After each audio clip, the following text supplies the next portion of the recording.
உங்கள் மோசஸ் உலகில் ஜோதிட வாஸ்து கன்சல்டன்ட் சென்னையிலேருந்து. என் உயிரான ஈசனை முன்னிறுத்தி எவனாலே அவன் தான் வணங்கி இந்த ஆவணி மாத பலன் இதை நம்ம பார்க்க போகிறோம். ஏன்னா இந்த ஆவணி மாதம் பார்த்தீங்கன்னு வச்சுக்கிங்களேன், காலபுருஷ தத்துவத்துக்கு 5ஆம் அதிபதியான சூரிய பகவான் தன் வீட்டிலேயே ஆட்சி பெறுவார். ஸோ அப்போ ஆட்சி பெறும் போது என்னென்னாக்கா, இந்த பூர்வ புண்ணியம் என்பது இயற்கையாகவே இந்த காலகட்டத்தில் ரொம்ப செழிப்பாக இருக்கும், வளமாக இருக்கும் அப்படின்னு சொல்லுவாங்க.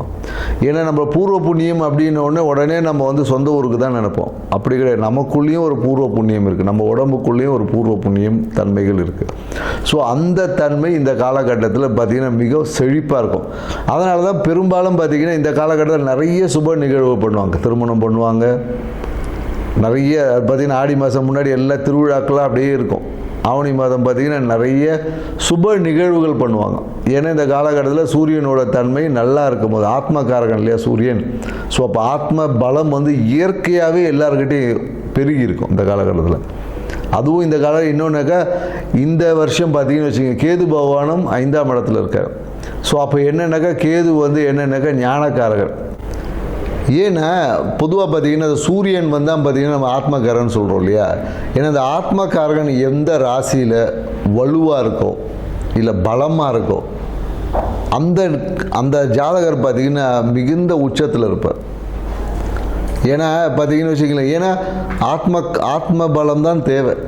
அதுக்காக தான் ஆன்மீகத்தை நம்ம நாடுறோமே. ஏன்னா இன்றைக்கி நிறைய பேர் ஆன்மீகத்தை எதுக்கு போகிறோன்னே தெரில.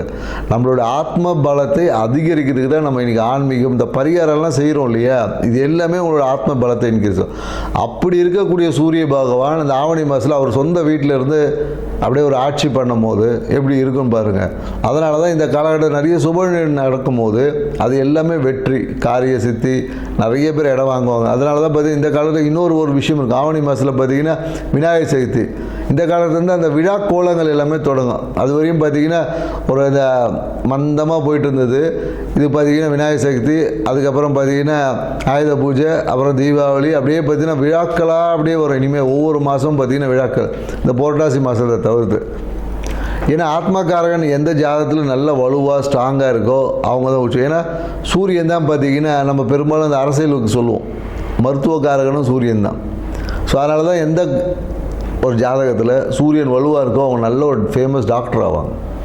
அது 2ஆம் அதிபதியோட இல்லை 10ஓட தொடர்பு வரும்போது பார்த்திங்கன்னா மருத்துவத்தில் சூப்பராக இருப்பாங்க. அதே போல் சூரியன் வலுவாக இருக்கிறவங்க பார்த்திங்கன்னா தொட்டாவே குணமாகக்கூடிய கைராசி டாக்டர்லாம் சொல்லுவோம் இல்லையா. அவர் படித்து கூட இருக்க மாட்டார், சும்மா R&D படிச்சிருப்பார், இல்லைன்னா அந்த ஒரு கம்பவுண்டராக கூட இருந்திருப்பார். அவர் பார்த்திங்கன்னா சும்மா ஏதோ ஒரு விஷயம் சொல்லுவார், நடந்துடும். கைராசி டாக்டர் அப்படின்னு சொல்லக்கூடிய எல்லாருமே பார்த்திங்கன்னா இந்த சூரியன் வலுவாக இருக்குன்னு தான் கைராசி டாக்டர். ஏன்னா ஆத்மத்தை பலமாக வச்சுருக்க எல்லாமே பார்த்திங்கன்னா குணமாக்கக்கூடிய ஆற்றல் அவங்ககிட்ட இயற்கையாகவே நிறைய இருக்கும். சூரியன் வலுவாக இருக்கிற நிறைய பரிகாரம் பண்ணான்னு வச்சிங்களேன், சூப்பராக சக்ஸஸ் ஆகிடும். பெரிய பரிகாரம் சின்னதாக சொன்னாவே பெரிய விஷயங்கள் கூட குணமாக்கக்கூடிய ஆற்றல். அப்படி இருக்கக்கூடிய சூரிய பகவான் இருக்கக்கூடிய இந்த ஆவணி மாதத்தில் பார்த்திங்கன்னா மிகுந்த நற்பலங்களை கொடுக்கும். ஆன்மீக நாட்டம் அதிகமாகவும், குறிப்பாக என்னென்னாக்கா இந்த கேது கூட இருக்கிறதுனால நிறைய என்னென்னா அந்த குழந்தை பேருக்கான விஷயங்கள், குழந்தை பேர் இன்மை, இந்த மாதிரியான விஷயங்கள் எல்லாமே ஒரு மாற்றத்தை கொடுக்கக்கூடிய விஷயமா இருக்கும். அந்த விரக்தி தன்மை, எனக்கு கேது எப்போதும் பார்த்திங்கன்னா ஒரு விரக்தி கொடுப்பார். ஏன் அது விரக்தி கொடுப்பார்னா, அனுபவம் கிடைச்சா தான் அறிவு வளரும், ஞானம் கிடைக்கும், சும்மா வராது இல்லையா. ஸோ அதனால் இந்த கேது பகவான் வந்து நமக்கு ஞானத்தை கொடுப்பதற்காக சில படிப்பினையை கொடுப்பார்.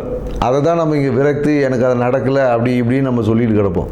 ஸோ இந்த தன்மைகள் உள்ள இந்த ஆவணி மாதத்தில் ஒவ்வொரு ராசிக்கும் என்ன மாதிரியான பலன்கள் கொடுக்க போகுது அப்படின்றத இந்த வீடியோவில் பார்க்க போகிறோம். வாங்க வீடியோக்குள்ளே போகலாம். துலா ராசி. துலா ராசி பார்த்தீங்கன்னு வச்சுக்கிங்களேன், எப்போதும் இவங்க என்னென்னாக்கா தன்னை அழகுபடுத்திக்கிறதுலையும் தன்னை மேன்மைப்படுத்திக்கிறதுலையும் பார்த்திங்கன்னா இவங்களுக்கு எப்போதும் ஒரு தனித்துவம் இருந்துகிட்டே இருக்கும். ஆனால் பார்த்திங்கன்னா அந்த முடிவு எடுக்கிறதுல பார்த்திங்கன்னா ரொம்ப தடுமாறக்கூடிய ராசி பார்த்திங்கன்னா இந்த துலா ராசி தான். ஏன்னா அடுத்தவர்களுக்கு வந்து அட்வைஸ் வழங்குவதில் அப்படியே அல்வா சாப்பிட்ற மாதிரி சூப்பராக அட்வைஸ் கொடுப்பாங்க. மற்றவர்கள் வாழ்க்கை மேன்மைப்படுத்துவதற்கு பார்த்திங்கன்னா துளாராசிக்காரங்க அட்வைஸ் கேட்டிங்கன்னா சூப்பராக சொல்லுவாங்க.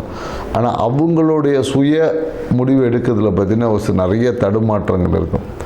இப்படி உள்ள துளாராசிக்காரர்களுக்கு இந்த ஆவணி மாதம் எப்படி இருக்குதுன்னு தான் இப்போ நம்ம பார்க்க போகிறோம். ஏன்னா பார்த்திங்கன்னா ராசி நாராயண சுக்கிர பகவான் 10ல் இருக்கார். ஸோ அப்போ என்னென்னா புதிய தொழில் ஏதாவது தொடங்கலாமா, புதிய தொழிலை ஆரம்பிக்கலாமா, இல்லை தொழில் சார்ந்த சிந்தனைகள் இந்த காலகட்டத்தில் இருக்கும்.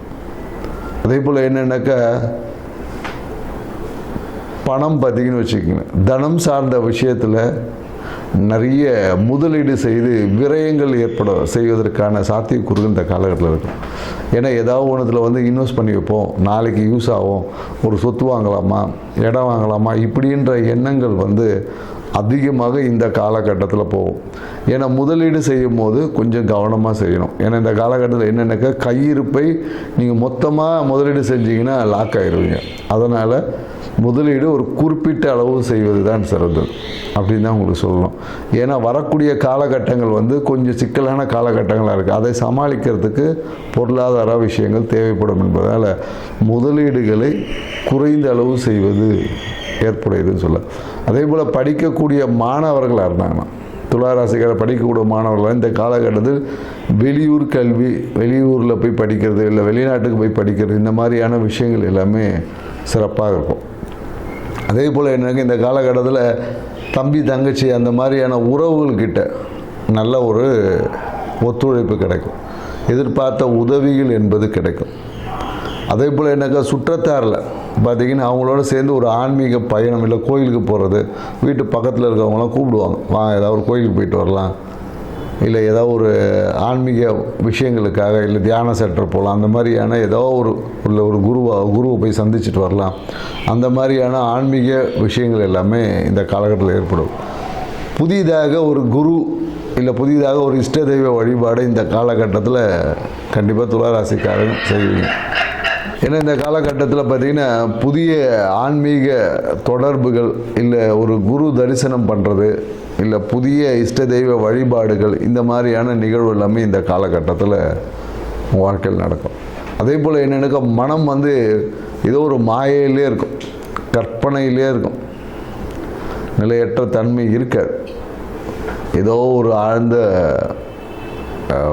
எப்படி சொல்கிறது, ஒரு என்ன சொல்லுவாங்க, ஒரு செய்வினை வச்சாங்க அப்படின்ற மாதிரியே சொல்லுவாங்க நிறைய பேர். என்னப்பா அது அவனை செய்வினை வச்சானா, அந்த மாதிரியான விஷயத்தில் மனம் ஒரு மாயை கற்பனையில் வச்சு உங்களையே குழப்பிக்கிட்டு இருப்பீங்க. நிறைய இதனால் ஞாபகம் ஒரு ப்ரெசன்ஸ் ஆஃப் மைண்ட் பார்த்திங்கன்னா நிறைய பேருக்கு இருக்காது. ஸோ இந்த மாதிரியான நிகழ்வுகள் எல்லாமே இந்த மாதத்தில் நடக்க வாய்ப்புகள் இருக்குது. அதே போல் என்னென்னாக்கா அரசு சார்ந்த விஷயத்தில், கவர்மெண்ட் சார்ந்த விஷயத்தில் பார்த்திங்கன்னா எதிர்பார்த்த ஆதாயம் கண்டிப்பாக கிடைக்கும். ஏன்னா கவர்மெண்ட்டில் நீங்கள் ஏதாவது ஒரு விஷயத்துக்காக முயற்சி பண்ணியிருந்தீங்க, உங்களுக்கு கிடைக்க வேண்டிய அந்த பணம் கிடைக்கணும், அந்த மாதிரியான விஷயங்கள் எல்லாமே இந்த காலகட்டத்தில் நடக்கும். ஸோ நிறைய பேர் என்னென்னக்கா டாக்குமெண்ட் பட்டா அப்ளை பண்ணிவிட்டு உட்காந்துருப்பாங்க. அவங்களுக்கு எல்லாமே பார்த்திங்கன்னா இந்த மாத கடைசியில் ஆகஸ்ட் 31 அப்புறம் செப்டம்பர் ஃபர்ஸ்ட் வீக்கில் பார்த்திங்கன்னா உறுதியாக கிடைக்கிறதுக்கான சாத்தியக்கூறுகள் அதிகமாக இருக்குது. ஏன்னா இந்த காலகட்டத்தில் மேலும் என்னென்னா வாழ்க்கை துணையோட வெளியூர் பயணங்கள் போவதற்கான வாய்ப்பு இருக்குது. வாழ்க்கை துணையோட சிறு சிறு மன கசப்புகளும் வருவதற்கான வாய்ப்புகள் இருக்குது. குறிப்பாக இந்த காலகட்டத்தில் என்னென்னாக்கா முதுகுத்தண்டில் பேக் பெயின், இந்த மாதிரியான விஷயங்கள் எல்லாமே போகும். ஸோ அதிகமான ட்ராவலிங்னால், அதிகமான பயணத்தினால, அதிகமான தூக்கமின்மை, இல்லை மன உளைச்சல்னால பேக் பெயின், இது L4 L3 பெயின், இந்த மாதிரியான விஷயங்கள் எல்லாமே சரியாயிடும். ஸோ அதுக்காக நீங்கள் ஒன்றும் பெரிய மருத்துவம் இல்லை, முடிஞ்சால் அதிகமாக இருந்தால் நீங்கள் டாக்டரை போய் பார்க்கலாம். ஸோ ஏன்னா மேலும் என்னென்னு வச்சுக்கலாம், ஒரு சிறிய கடன் என்பது ஏற்படும். குறிப்பாக என்னென்னாக்கா இதுக்குன்னா குழந்தைகளோட படிப்புக்காக நிறைய பேர் இந்த காலகட்டத்தில் ஒரு கடன் வாங்கக்கூடிய முயற்சிகள் என்பது இருக்கும். அந்த முயற்சி எல்லாமே சக்ஸஸ் ஆகுமான, கேட்ட உடனே பணம் கிடைச்சிடும். அதனால் குழந்தைகளோட படிப்புக்காக நீங்கள் எடுத்த விஷயங்கள் எல்லாமே இந்த காலகட்டத்தில் உங்களுக்கு நன்மையை தரும். மேலும் என்னென்னாக்கா அந்த தொடை பகுதியில் இந்த சயாட்டிக்கா பெயின் சொல்லுவாங்களே, இந்த விஷயங்கள் எல்லாமே நிறைய பேருக்கு சரியாகும். தொடைப்பகுதியில் ஒரு வலி ஏற்படுறது, தொடைப்பகுதியில் ஒரு அழுத்தம் ஏற்படுறது, அழுத்தத்தால் வலி, இந்த மாதிரியான நிகழ்வு எல்லாமே இந்த காலகட்டத்தில் உங்களுக்கு வரும். ஸோ இந்த ஆவணி மாதத்தை சிறப்பாக வச்சுக்கணுன்னா நீங்கள் என்ன செய்யலாம் அப்படின்றத இப்போ பார்க்க போகிறோம். நீங்கள் இந்த ஆவணி மாதத்தை சிறப்பாக வச்சுக்க உக்கிர தெய்வ வழிபாடுகளை நீங்கள் செய்யலாம். குறிப்பாக என்னென்னாக்கா வாராகி அம்மன் வழிபாடை செய்யலாம். வாராகி அம்மன் வழிபாடை சனிக்கிழமை அந்த வாராகி மாலை படிப்பதனால, இந்த வாராகி மாலைன்னு சொல்லிட்டு அந்த பாடல்கள் இருக்கும் இல்லையா, அந்த பாடல்களை படிப்பதன் மூலயமாக உங்களுக்கு ஏற்பட்ட அந்த அமானுஷ பாதிப்பு இல்லை தேவையற்ற அந்த ஒரு இல்யூஷனுக்குள்ளே இருக்கும் இல்லையா, அந்த விஷயங்கள் எல்லாமே மாறி மனம் வந்து அமைதியாக இருக்கும். தெளிவான முடிவுகள் எடுக்கிறதுக்கு இந்த விஷயங்கள் வந்து பயன்படும்.